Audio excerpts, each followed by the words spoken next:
जय Shri Krishna. You are watching Sanskriti Samay channel. संस्कृति समय के सभी दर्शकों को जय श्री कृष्ण।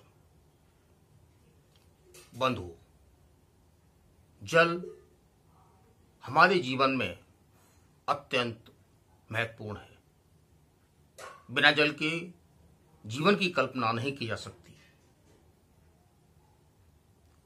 नदियां, जो हमारी पवित्र नदियां हैं, वह हमको जल रूपी जीवन प्रदान करती हैं, जिसमें सभी नदियां पवित्र हैं, सभी का अपना महत्वपूर्ण स्थान है।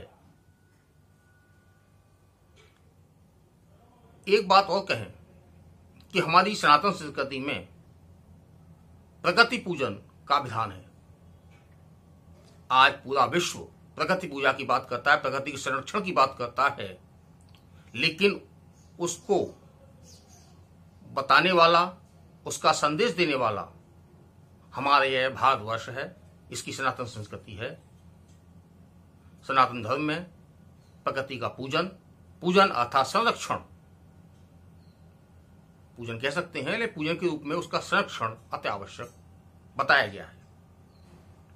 इसी मान्यता के चलते सभी पवित्र नदियों को सम्मान की दृष्टि से पूजित किया गया है, जिसमें मां गंगा,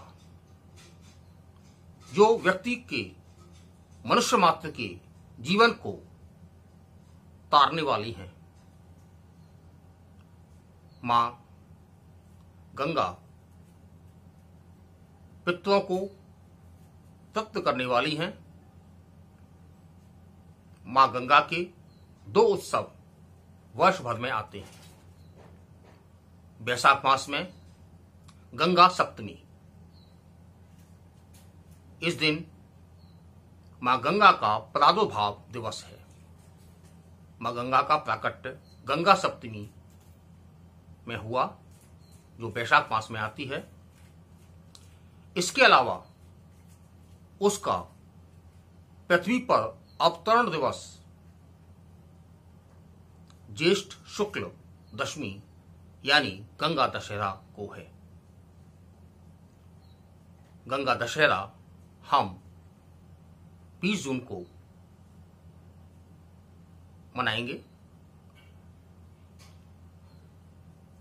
गंगा जी का स्मरण आते ही पुण्यात्मा भागीरथी के प्रति सम्मान से सिर झुक जाता है। यदि भागीरथी गंगा को पृथ्वी पर नहीं लाते तो मनुष्य मात्र के पितरों की तृप्ति नहीं हो पाती। बहुत ही यत्न तपस्या के बाद भागीरथ मां गंगा को पृथ्वी पर लाई।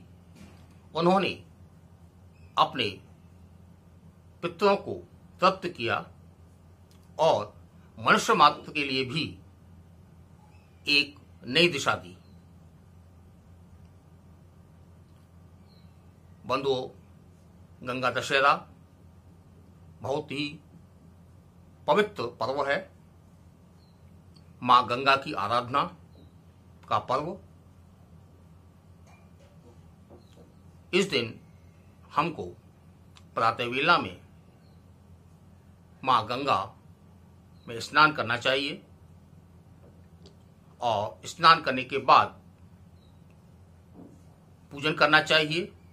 पूजन अर्चन के उपरांत अपने पितरों के प्रति इस दिन तर्पण करें तो बहुत श्रेष्ठ होता है।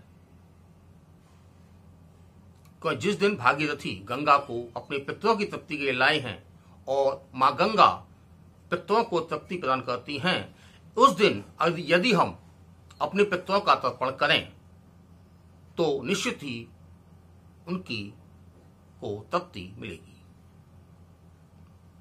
अतः पितरों का तर्पण उस दिन करना चाहिए। इसके अलावा जहां गंगा पर हम नहीं जा पाएं या गंगा जाने में असमर्थ हों तो किसी अन्य नदी में, अन्य पवित्र नदी में, पवित्र सरोवर में मां गंगा का स्मरण करते हुए स्नान करना चाहिए। वैसे तो हमारी सनातन संस्कृति में नदियों का स्मरण करते हुए स्नान किया जाता है प्रतिदिन।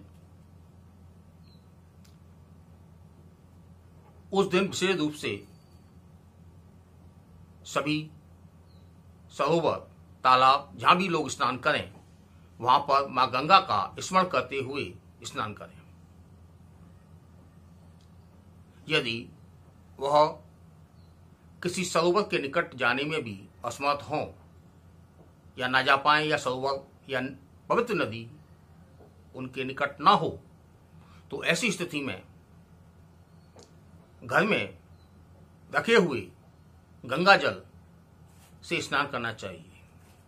एक बात ध्यान दिलाएं कि स्नान करने के बाद 1 लोटे जल में गंगा जल मिलाएं, उससे स्नान करें।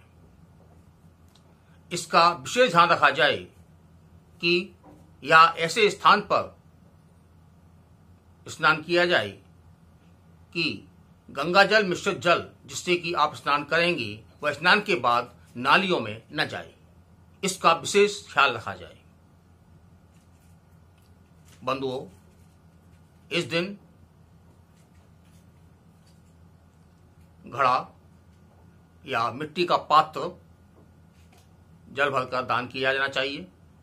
पंखा, हाथ झलने वाला पंखा जो तर्ण का बना होता है वह दान करना चाहिए। मौसमी फल, खरबूजे, ककड़ी, तरबूज आदि जो मौसमी फल हैं उनको दान करना चाहिए और सेवन भी करना चाहिए, क्योंकि हमारे पर्व में जो भी व्यवस्था होती है वह वैज्ञानिक दृष्टि से होती है। इन सभी फलों में जल की मात्रा होती है। गर्मी का मौसम होता है तो जल की मात्रा हमको इन फलों के माध्यम से प्राप्त होती है। बंधुओं, गंगा दशहरा के दिन प्रमुख मंदिरों में, देवालयों में भगवान को ठंडक प्रदान करने के लिए शरबत आदि का भोग लगाया जाता है और नदी बनाकर या जलाशय बनाकर नौका विहार कराया जाता है।